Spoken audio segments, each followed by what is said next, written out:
성경 말씀 마가복음 1장 35절 말씀부터 39절 말씀까지 같이 봉독하도록 하십시다. 새벽 오히려 미명에 예수께서 일어나 나가 한적한 곳으로 가사 거기서 기도하시더니 시몬과 및 그와 함께 있는 자들이 예수의 뒤를 따라가 만나서 가로되 모든 사람이 주를 찾나이다. 이르시되 우리가 다른 가까운 마을들로 가자. 거기서도 전도하리니 내가 이를 위하여 왔노라 하시고 이에 온 갈릴리에 다니시며 저희 여러 회당에서 전도하시고 또 귀신들을 내어 쫓으시더라. 아멘. 우리 지난 주일날 예수님께서 굉장히 육체적으로 힘들고 또 기도하는 것보다 쉬어야 하는 그런 상황임에도 불구하고 새벽 미명에 예수님께서 기도하러 가신 내용을 통해서 예수님께서 우리가 쉬지 말고 기도하라, 계속해서 기도하는 그 기도의 본을 보여주셨다는 사실을 우리가 말씀을 상고를 했습니다. 쉬지 않고 기도한다는 게 가능합니까? 우리가 기도에 대한 개념을 잘 알아야 되는데 기도가 꼭 무릎 꿇고 아니면 앉아서 이렇게 형태를 갖추고 하나님 내가 어떻습니다 도와주십시오 이렇게 하는 것만 기도가 아니고 사실은 우리 삶 자체가 기도라는 의미입니다. 그래야 우리가 쉬지 않고 기도할 수 있는 거죠. 자다가도 기도하고 운전하다가도 기도하고 식사하면서도 기도하고 기도의 의미를 우리가 정확하게 인식을 해야 된다는 거죠. 그래서 기도가 꼭 형식적으로 무릎 꿇고 앉든지 아니면 장소에 엎드리든지 특별하게 그런 어떤 형태를 갖추어서 하나님께 기도하는 것만이 기도가 아니고 사실은 우리 삶 자체가 기도라는 사실을 우리에게 교훈을 하시는 겁니다. 오늘은 기도의 의미, 하나님께서 왜 기도하라 하셨는지 그 기도의 의미를 좀 상고를 하려고 합니다. 결론부터 먼저 말씀을 드리면 기도는 하나님과 소통하는 겁니다. 교통하는 것. 그러면 하나님과 소통하도록 하시는 이유가 뭡니까? 한순간이라도 하나님과의 관계가 끊어지면 소통이 끊어지는 겁니다. 계속 하나님하고 소통이 되면 그게 쉬지 않고 기도하는 것이고 그 소통이 되어야 우리도 하나님 말씀대로 순종하고 하나님의 뜻대로 하나님을 섬길 수 있다는 거죠. 그 소통이 끊어지면 그때부터는 죽은 목숨입니다. 그런 관점에서 보면 기도를 뭐라고 그럽니까? 영혼의 호흡이다. 그렇게 이야기를 하죠. 기도는 영혼의 호흡이라고 이야기를 합니다. 숨 안 쉬고 살 수 있습니까? 없습니까? 살 수 없지 않습니까? 결국은 기도의 의미는 하나님과 내가 늘 소통한다는 의미고 그 소통한다는 것은 하나님과 동행한다는 겁니다. 왜 소통합니까? 왜 소통합니까? 내 뜻대로 할 것 같으면 하나님하고 소통할 필요가 있습니까? 없습니까? 소통할 필요가 없죠. 내 생각과 내 판단과 내 뜻대로 움직이면 되니까 하나님과 소통할 필요가 없는 겁니다. 그럼 하나님과 소통한다는 의미는 내 뜻은 접어두고 하나님의 뜻이 무엇인지 또 하나님이 원하시는 것이 무엇인지 무엇이 바른 판단인지 뭘 선택해야 되는지 이런 모든 것들을 하나님하고 뭐 하는 겁니까? 의논하는 거예요. 의논하는 거. 그래서 하나님의 뜻을 가르쳐 주시고 하나님께서 깨우쳐 주시면 그 길대로 따라가는 거죠. 동행하는 겁니다. 또 우리가 낙심하고 힘이 없을 때 하나님과 소통을 하면 하나님 뭘 주십니까? 위로해 주시지 않습니까? 또 힘이 없어서 낙심에 엎드려져 있을 때 하나님께서 말씀을 통해서 성령님 통해서 우리에게 영적인 힘을 주시고 일어나서 하나님의 일을 감당할 수 있도록 움직일 수 있는 힘도 주시고 또 하나님의 뜻을 이룰 수 있도록 지혜도 주시고 하나님과 동행하는 겁니다. 기도의 의미가 동행이고 소통입니다. 그래서 완벽하게 하나님과 소통이 이루어지면 우리의 삶이 완벽하게 하나님과 뭐 하는 겁니까? 동행하게 되는 거죠. 동행하게 되는 거. 성경에 보면 인간으로 태어나서 죽지 않고 하나님께 간 사람이 있죠. 누굽니까? 에녹이죠. 에녹. 근데 성경에 보면 아브라함에 대한 기록은 많습니다. 그죠? 근데 에녹에 대한 기록이 있습니까? 없습니까? 없습니다. 왜 없습니까? 쓸 게 없어요. 쓸 게 없어. 왜 쓸 게 없습니까? 완벽하게 하나님하고 따라갔으니까, 하나님 동행하고 갔으니까 쓸 게 없는 거예요. 순종 다 하고. 우리에게 기도의 의미가 뭔가 하는 것을 지금 교훈을 하시는 겁니다. 그래서 오늘은 이 하나님과 우리가 기도하는 그 사실이 하나님과의 교통이고 소통이고 동행이라는 그 의미를 좀 상고를 구체적으로 하도록 하십시다. 그럼 예수님께서 지금 굉장히 힘든 그런 상황에서 기도하러 가셨습니다. 기도하러 가신 이유가 뭡니까? 한적한 곳으로 혼자 밤중에 피곤하지만 기도하러 가셨어요. 기도하러 가신 이유가 뭡니까? 오늘 본문에 예수님께서 기도하러 가신 이유를 기록을 하고 있습니다. 여기 35절에 보면 예수님께서 한적한 곳으로 가서 혼자 기도하고 계실 때 시몬과 믿고 그와 함께 있던 자들이 예수님의 뒤를 따라가서 예수님께 말씀을 전하죠. 만나서 가로되 모든 사람이 주를 찾나이다. 예수님 만나서 병도 낫고 또 뭐 가르침도 받고 위로함을 얻기 위해서 많은 사람들이, 모든 사람들이, 동네 온 사람들이 다 와서 지금 기다리고 있었고, 또 거기서 예수님께서 병자도 낫게 하시고 역사도 이루어 주셨는데 어느 순간에 보니까 누가 없어졌습니까? 예수님이 없어진 겁니다. 그러니까 이 사람들이 예수님을 찾게 되는 거죠. 그래서 베드로와 제자들이 예수님, 지금 모든 사람 주를 찾고 있습니다. 가십시다 라고 했을 때 예수님의 대답이 뭡니까? 여기 38절에 보면 이르시되 우리가 다른 가까운 마을들로 가자. 거기서도 전도하리니 내가 이를 위하여 왔노라. 예수님의 대답이 지금 기다리고 있는 그 사람들에게 돌아가서 그 사람들에게도 또 전도하고 가르치고 병도 낫게 하고, 그게 아니라는 겁니다. 그러면서 다른 마을로 가자라고 말씀을 하셨습니다. 그러면서 뭐라고 표현을 하셨습니까? 내가 이를 위하여 왔노라. 이를 위하여 왔다. 그 무슨 뜻입니까? 다른 마을로 가서 전도하는 그걸 위해서 오셨다는 겁니다. 좀 더 직설적으로 설명을 하면 예수님의 사명이 전도하기 위해서 오셨다는 겁니다. 전도하기 위해서. 예수님은 사실은 두 가지 사명을 가지셨죠. 구체적으로 이야기를 하면 하나는 뭡니까? 구속의 제물이 되셔서 우리를 대신해서 십자가에 못 박혀 죽으시고 부활하셔서 우리가 예수를 믿고 구원받을 수 있도록 하시기 위해서 이 땅에 오셨습니다. 핵심적인 사역입니다. 그죠? 그렇지만 그냥 그것만 하고 가신 것이 아니고 본인이 자신이 우리의 구속주가 되시고 또 우리를 구원하시는 믿음의 대상이 되심을 가르치고 전도했다는 겁니다. 그 전도라는 게 뭡니까? 예수님 자신을 믿도록 하는 거죠. 예수님 스스로가 내가 메시아이고 내가 너희를 위해서 죽는다 가르쳐 주시고 전도하시는 겁니다. 그래서 예수님의 사명이 자신이 십자가에 못 박혀 죽으시고 우리를 부활하셔서 우리를 구속하시는 구속의 제물이 되실 뿐만 아니라 스스로가 내가 너희의 구속주가 되고 내가 너희를 구속하는 하나님의 메시아다라는 걸 전도하시는 두 가지 사명을 말씀을 하시는 겁니다. 그러면 예수님께서 지금 내가 전도하러 왔다라고 말씀하시는 것은 본인의 사명을 명확하게 깨달았다는 거죠. 알고 있다는 겁니다. 그렇지만 사람들은 기다리고 있다는 거죠. 그 말씀은 하나님의 뜻대로 움직이는 예수님의 모습을 보여주시는데 그 사명을 깨닫고 사명대로 순종하는 그 과정에서 뭘 하신 겁니까? 기도하신 거 아닙니까? 바로 예수님의 기도가 하나님과 예수님과의 사이에 소통이 이루어지고 그 기도를 통해서 예수님이 다시 한 번 더 내 사명이 복음 전하는 것이 있다라는 사실을 깨달았고 그 사실을 실천하는, 순종하는 모습을 보여주고 있는 겁니다.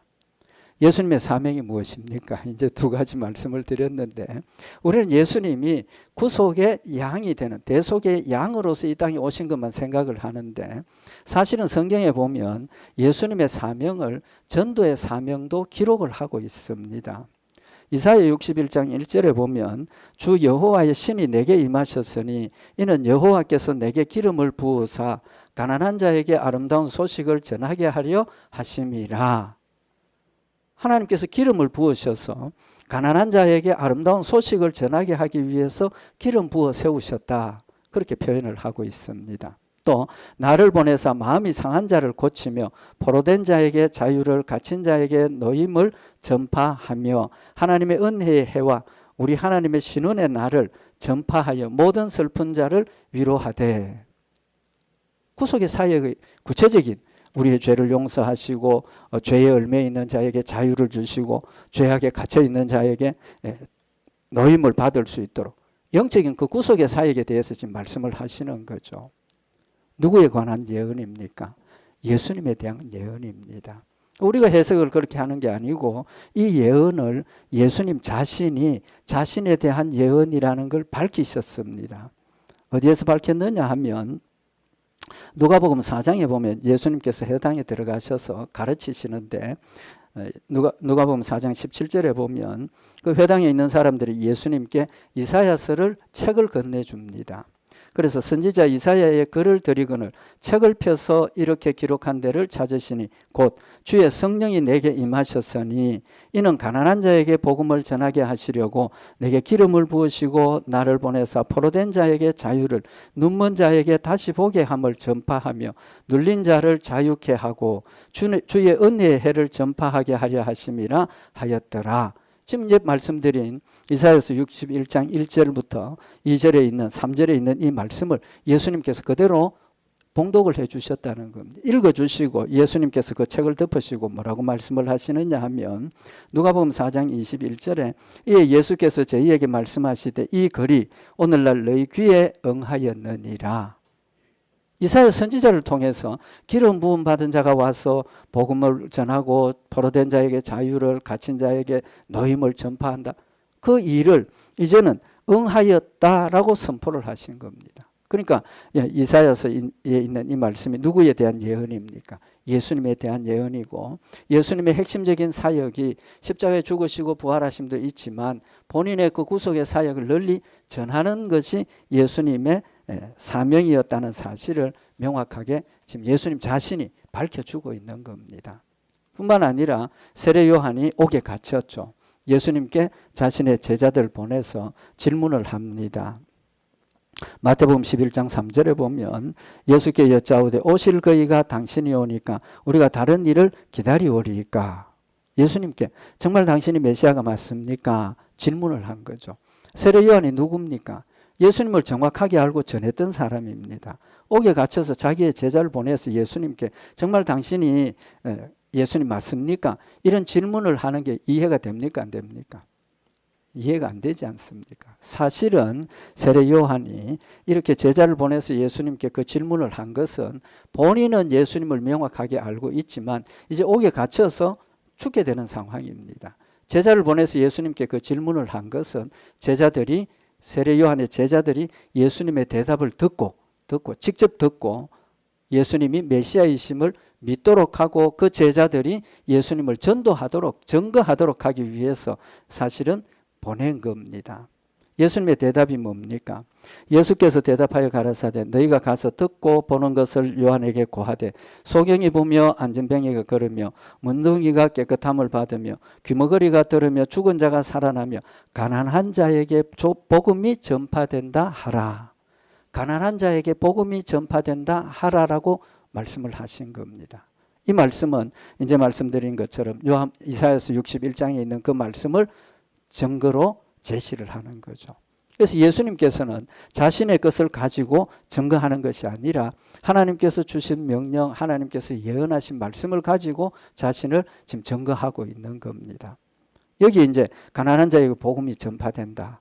누구의 사명입니까? 예수님의 사명을 밝히고 있는 겁니다. 그래서 예수님께서 기도하시면서 하나님의 주신 사명을 다시 한번 마음에 깨우쳤고 자각을 하고 또 자기를 찾는 사람이 왔을 때 이것보다도 하나님께서 또 다른 데서도 복음을 전파해야 한다는 사명을 인식하시고 그 사명을 감당하러 다른 곳으로 찾아가셨다는 거죠. 그래서 마가복음 1장 39절에 보면 이에 온 갈릴리에 다니시며 저희 여러 회당에서 전도하시고 또 귀신들을 내어 쫓으시더라. 그래서 예수님께서 공생애 동안 한 곳에 머물러 계시지 않고 전도해야 하는 사명, 복음 전해야 하는 사명을 위해서 계속해서 다니시면서 복음을 전하고 자신의 사명을 감당하셨다는 겁니다. 결론은 그렇게 하나님 주신 사명을 감당할 수 있었던 이유가 뭡니까? 기도라는 거죠. 기도라는 것. 지난 주일날도 말씀을 드렸지만 중요한 제자들 결정하는 12제자 뽑기 전에 기도하셨고 여러 가지 하나님께서 주신 그 뜻을 성취하는 그 일에 예수님 순간순간 기도하시고 하나님의 뜻을 이루시고 순종하셨다는 사실을 우리에게 교훈을 하시는 겁니다. 기도는 뭡니까? 하나님과의 교통이고 하나님과의 교제고 또 하나님과 동행하는 방편이라는 사실을 명확하게 우리에게 교훈을 하고 있는 겁니다. 기도의 핵심이 뭡니까? 기도의 핵심, 하나님과 소통하는 것. 하나님과 소통하는 겁니다. 예레미야서에 보면 이 기도의 의미를, 하나님과 소통의 의미를 우리에게 다시 한번 정확하게 밝혀주시는데 예레미야 33장 1절에 보면 예레미야가 아직 시위대 뜰에 갇혔을 때에 예레미야가 이스라엘 나라에 하나님의 징계와 나라가 망하는 그런 일들을 전했죠. 예언을 했는데 듣기 싫죠.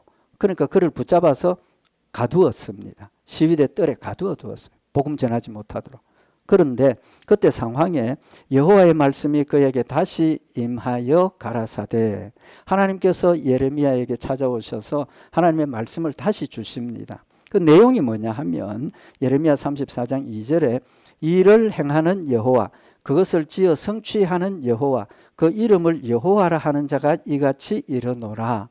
하나님 자신을 일을 행하는 분이고 성취하시는 분이 또 이름을 여호와라 하는 그분이 너에게 전한다. 하나님의 존재가 어떤 분인가?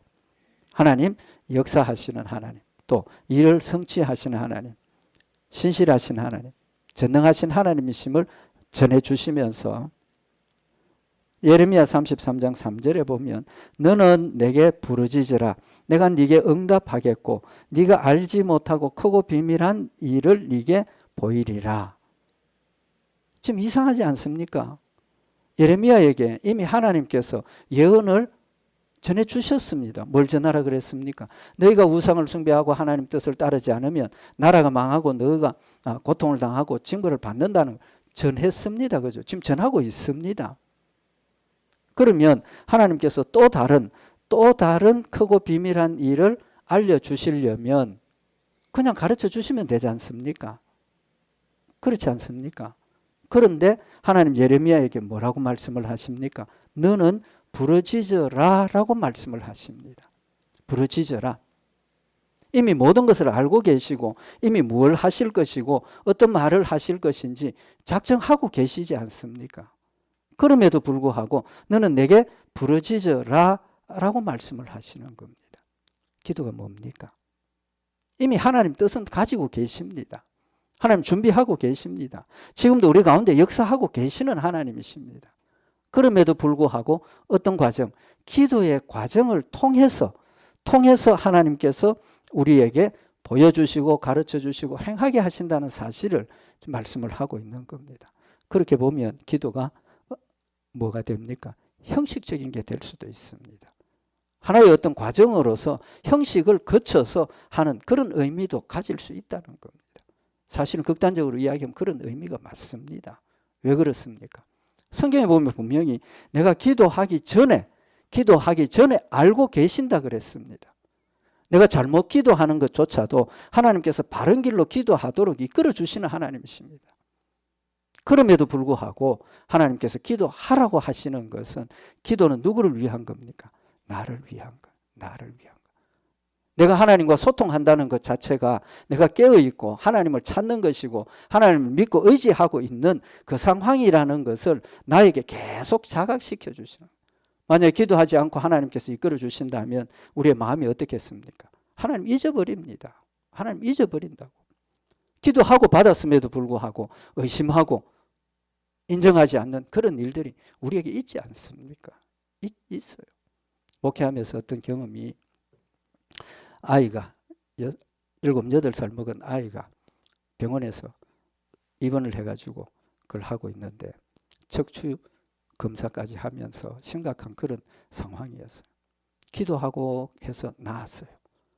그분 대답이 뭡니까? 좀 지나니까 의사들이 실수해서 뭐 했다? 오진했다. 오진했다. 이게 우리의 모습입니다. 기도하고 하나님께서 응답하시고 들려주시고 보여주셨음에도 불구하고 시간이 지나니까 의사가 오진했다는 거예요. 하나님이 하신 그 일을. 그래서 그 아이가 다시 아팠어. 다시 아팠어. 그래서 하나님 앞에 엎드려서 회개하고 기도했더니 낫게 하시더라고요. 하나님 이런 하나님이십니다. 왜 기도하라고 하십니까? 왜 기도하라고 하십니까? 하나님께서 스가랴서 13장 9절에 보면 내가 그 3분의 1을 불 가운데 던져 은같이 연단하며 금같이 시험할 것이라. 그들이 내 이름을 부르리니 내가 들을 것이며 나는 말하기를 이는 내 백성이라 할 것이요 그들은 말하기를 여호와는 내 하나님이시라 하리라. 기도하고 나니까 하나님에 대한 우리의 관계가 여호와는 내 하나님이시다. 그걸 자꾸 잊어버리니까 극단적으로 그걸 거부하게 되니까 하나님께서 자꾸 기도하라고 하시는 거예요. 기도하고 들어주신다는 겁니다. 내 이름을 부르리니 이는 내 백성이라. 기도를 통해서 하나님과 나와의 관계를 계속해서 스스로에게 확인하는 겁니다. 그게 소통입니다. 우리의 연약함을 아시고 기도를 통해서 내가 하나님 자녀됨을 알게 하시고 하나님 내 기도를 들으심으로 내가 내 믿음이 자라게 되고 더 뜨겁게 하나님을 사랑하게 된다는 사실을 우리에게 교훈을 하고 있는 겁니다. 기도는 소통입니다. 그 소통이라는 것은 내가 하나님을 믿는 믿음을 유지하고 하나님 말씀대로 순종해 가면서 내 영의 사람이 자라고 성숙하고 성장하게 되는 그 수단으로 하나님께서 우리에게 주신다는 사실을 말씀을 하고 있는 겁니다. 하나님 항상 나와 함께하고 계십니다. 하나님은 항상 우리 성도들과 함께하고 계십니다. 내가 그러지 않아도 내가 어떤 모르는 상황에서 위험한 상황이 되면 하나님께서 내가 찾지 않았을 순간에라도 하나님 지키십니까? 안 지키십니까? 지키십니다. 저는 가끔 운전하면서 나도 모르게 그런 순간이 있습니다. 그럼에도 지나가지 않습니다. 왜? 그때 하나님이 나를 지키셨다고 저는 믿습니다. 심각한 문제가 생길 수 있을 때 나는 그걸 모르고 있을 때 그 순간에도 하나님께서 나를 지키시고 붙들어 주시고 인도하신다는 사실을 지금 말씀을 하고 있는 겁니다. 그렇다면 기도는 하나님과의 소통인데 우리가 한 가지 분명히 기억해야 될 것이 기도에 응답이 있느냐 없느냐 문제 아닙니다. 아무 문제 없어요. 내가 기도한 대로 이루어지지 않더라도 하나님께서 내 기도를 안 들으신 겁니까? 들으셨습니다. 그래서 우리가 기도에 하나님이 내 기도를 응답해서 내 기도한 대로 들어주시느냐 아니냐 그 문제 너무 집착하지 마십시다. 내가 기도한 대로 이루어지지 않더라도 하나님은 내 기도를 들으셨고 내가 기도한 그것이 하나님의 뜻이 맞지 않는다든지 그 기도한 대로 이루어지면 나에게 오히려 손해가 된다든지 그럼 하나님 안 들어주시는 겁니다. 극단적으로 이야기를 하면 성경에 뭐라고 그랬습니까? 하나님의 뜻대로 구하라는 겁니다. 하나님의 뜻대로 구하라. 하나님의 뜻이 맞지 않게 내가 구하면 하나님 들어주시겠습니까? 안 들어주시겠습니까? 안 들어주신다는 거죠. 안 들어주신다. 기도에 응답에 초점을 두지 말고 기도는 무엇에 초점을 두어야 됩니까? 하나님과 나와의 소통, 하나님과 나와의 교통이라는 점에 우리가 초점을 맞추어서 하나님의 뜻을 따라가고 하나님의 뜻을 이루어가는 그런 모습이 되어야 한다는 거죠. 이 사실을 예수님께서 마지막 십자가의 죽으심을 앞두고 기도하신 것을 통해서 우리에게 바로 가르쳐 주셨지 않습니까? 예수님 왜 기도하셨습니까? 잡히시기 전날 밤에. 성경에 보면 예수님께서 제자들에게 뭐라고 이야기를 하십니까? 마가복음 14장 33절에 보면 베드로와 야고보와 요한을 데리고 가실새 심히 놀라시며 슬퍼하사 말씀하시되 내 마음이 심히 고민하여 죽게 되었으니 너는 여기 머물러 깨어 있으라. 예수님도 인간으로 오셨기 때문에 죽음에 대한 두려움이 우리하고 똑같이 죽음 두려움을 가지고 계신 겁니다. 제자들에게 나 지금 죽을 만큼 마음이 두렵고 괴롭다. 깨어 있으라.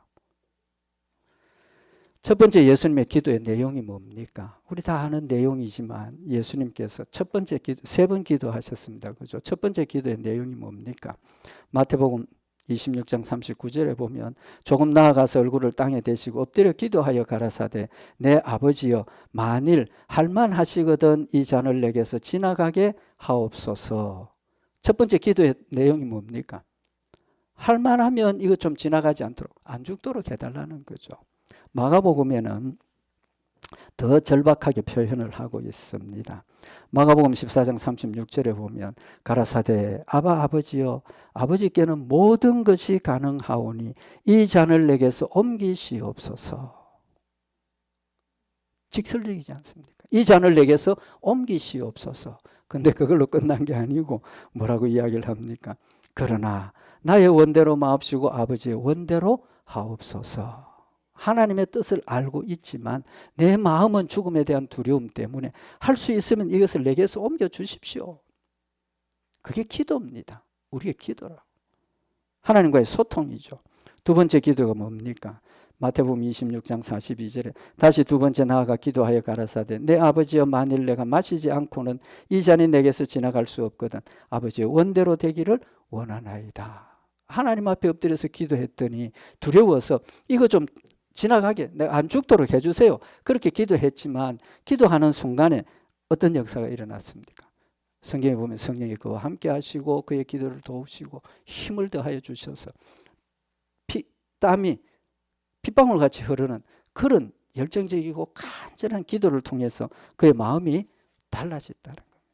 세 번째 기도도 똑같이 기도하셨습니다. 그런데 예수님의 기도의 핵심이 뭡니까? 내가 원하는 것도 있지만 더 핵심적인 것은 아버지의 뜻대로 하옵소서. 우리 기도의 모습입니다. 우리가 하나님 앞에 기도할 때 하나님 이것 좀 이루어 주십시오. 그러나 하나님의 뜻이 아니라면 하나님 뜻대로 하겠습니다. 소통이지 않습니까? 내가 원하는 것을 이야기를 했고 하나님의 뜻이 무엇인지를 깨닫게 해주시기를 원하고 하나님 뜻을 깨닫게 하시면 하나님 뜻대로 순종할 수 있도록 힘을 주시고 위로하시고 이끌어 가시는 하나님 말씀대로 우리가 따라가는 그것이 기도라는 사실을 지금 우리에게 교훈을 하고 있는 겁니다. 기도를 마치실 때 예수님 뭐라고 그러셨습니까? 마태복음 26장 41절에 시험에 들지 않게 깨어있어 기도하라. 마음에는 원이로되 육신이 약하도다. 지금 예수님의 상황이 딱 그 상황이지 않습니까? 시험에 들었습니다. 지나가게 해주세요. 안 죽게 해주세요. 그렇지만 그의 마음속에 자신의 사명에 대한 믿음이 확실히 있었고 아버지의 뜻대로 하십시오라는 그런 믿음의 자세가 있었기 때문에 성령이 그와 함께 하시고 용기를 주시고 담대케 하시니까 세 번 기도하고 난 다음에 예수님의 모습이 뭡니까? 누가복음 22장 43절에 사자가 하늘로부터 예수께 나타나 힘을 돕더라. 예수께서 힘쓰고 애써 더욱 간절히 기도하시니 땀이 땅에 떨어지는 핏방울같이 되더라. 세 번 기도하신 걸로 기록이 되어 있지만 사실은 어떻습니까? 지금 예수님 계속 기도하고 계시는 상황이 아니겠습니까? 마음이 하나님께로 향하는 마음이 하나님께서 성령으로 깨닫게 하시고 그 유혹을 이길 수 있도록 힘주시니까 마지막 기도를 마치시고 예수님의 태도가 완전히 달라지셨지 않습니까? 마태복음 26장 45절에 이에 제자들에게 오사 이르시되 이제는 자고 쉬라 보라 때가 가까웠으니 인자가 죄인의 손에 팔리우리라. 그러시고 제자들을 데리시고 자신을 잡으러 가는 온 사람들에게 당당히 나아가서 이 제자들 아무 죄가 없으니까 돌려보내라고 자신이 혼자 잡혀서 하나님의 뜻을 이루시는 그런 모습을 우리에게 보여주신 겁니다. 기도는 하나님과의 소통입니다. 교통입니다. 근데 우리가 신앙생활 하면서 저도 마찬가지입니다. 기도가 뭐가 됩니까? 목적이 되는 경우가 있어요. 기도하는 그 자체가 목적이 되는 경우. 내용은 상관없고 기도하는 그 자체가 목적이 된다고. 맞습니까? 틀립니까? 아닙니다. 아니에요. 기도하는 그 자체가 목적이 아니라 기도하는 것은 하나님과의 소통의 도구일 뿐입니다. 목적이 되니까 얼마나 오래 기도했느냐, 뭐 어떤 내가 뭐 표현을 어떻게 하느냐, 금식 기도했느냐, 철야 기도했느냐, 새벽 기도했느냐, 자꾸 이런 문제를 가지고 이야기를 틀렸습니다. 틀렸습니다. 쉬지 말고 기도하시라는 것이 어떻게 새벽 기도만 기도고 철야 기도만 기도고 금식 기도만 기도냐고. 그것은 기도의 하나의 한 방편으로서 얼마나 간절하냐 또 얼마나 어떤 상황이냐 그런 상황에 따라서 우리가 기도의 방법을 선택하는 것이지 목적이 아니라는 걸 우리가 명확히 알자는 겁니다. 쉬지 말고 기도하라는 게 뭡니까? 처음에도 말씀드린 것처럼 항상 하나님을 기억하고 하나님의 말씀을 생각하고 내 안에 계시는 하나님을 느끼고 하나님 어떻게 할까요? 하나님 이렇게 할까요? 하나님 명령하신 내용을 깨닫게 되고 말씀을 통해서 깨닫게 되고 예 하나님 그렇게 하겠습니다. 이게 기도고 우리의 삶 자체가 기도라는 사실을 지금 말씀을 하고 있는 겁니다. 결론입니다. 기도는 하나님과 나와의 교제와 교통입니다. 기도는 하나님과 동행하는 방법입니다. 다시 한번 이 기도에 대한 본질을 다시 한번 마음에 새겨서 쉬지 않고 기도해라. 깨어 기도하라. 그 뜻이 뭡니까? 항상 깨어서 하나님을 인식하고 하나님과 함께 동행하고 쉬지 않고 기도하면서 하나님을 인식하고 깨닫고 하나님 인도하시는 대로 순종해가는 그것이 기도라는 사실을 우리 다시 한번 마음에 새기고 마태복음 6장 6절에 너는 기도할 때 내 골방에 들어가 문을 닫고 은밀한 중에 계신 내 아버지께 기도하라. 은밀한 중에 보시는 내 아버지께서 갚으시리라. 골방에 들어가라 가서 기도하라는 뜻이 뭡니까? 기도 그 자체가 목적이 아니라는 겁니다. 기도의 의미를 우리가 다시 알라는 겁니다. 또 기도할 때 이방인과 같이 중언부언하지 말라. 저희는 말을 많이 하여야 들으실 줄 생각하느니라. 기도할 때 뭐 이 말하고 저 말하고 그렇게 하지 말라는 거죠. 하나님 앞에 마음을 내어놓고 있는 그대로 고하면 하나님께서 들으신다는 겁니다. 그러므로 저희를 본받지 말라. 구하기 전에 너희에게 있어야 할 것을 하나님 너희 아버지께서 아시느니라 라고 명확하게 말씀하셨습니다. 그러니까 기도해서 응답하시는 게 아니에요. 이미 하나님께서 하나님의 뜻을 정하고 우리에게 되어질 일을 준비하고 계시고 이끌어 인도하시는데 기도를 통해서 하나님의 인도하심을 우리가 깨닫게 되고 느끼게 되고 하나님 함께 하심을 더 믿음 위에 굳게 세우시는 우리의 믿음의 도구로 기도를 주셨다는 사실을 다시 한번 마음에 새겨서 우리는 늘 깨어서 기도하는 그런 모습이 될 수 있도록 하나님의 말씀을 마음에 새기고 하나님의 뜻을 늘 마음에 깨우치고 또 성령을 통해서 우리에게 주시는 힘을 느끼고 항상 깨어서 기도하고 하나님과 동행하면서 하나님의 뜻을 이루어가는 성장하고 성숙하는 신앙의 열매가 되는 우리 성도들 되시기를 바랍니다. 기도드리십시다. 사랑의 하나님 아버지, 우리에게 기도하라 하시고 기도를 통해서 하나님과 함께 동행하며 순종하며 우리의 영의 사람이 그리스도의 모습을 닮아가는 아름다운 역사를 우리에게 주셨음을 다시 한번 마음에 새기는 시간이 되게 하시고 기도가 하나님과 교제와 교통이요 내 영의 사람이 하나님의 말씀을 순종하는 힘임을 다시 한번 마음에 새겨서 깨어서 기도하고 쉬지 않고 기도하며 하나님과 동행하며 승리하는 복된 성도들 되도록 주님이 인도하시옵소서. 우리 주 예수 그리스도의 이름으로 기도드리옵나이다. 아멘.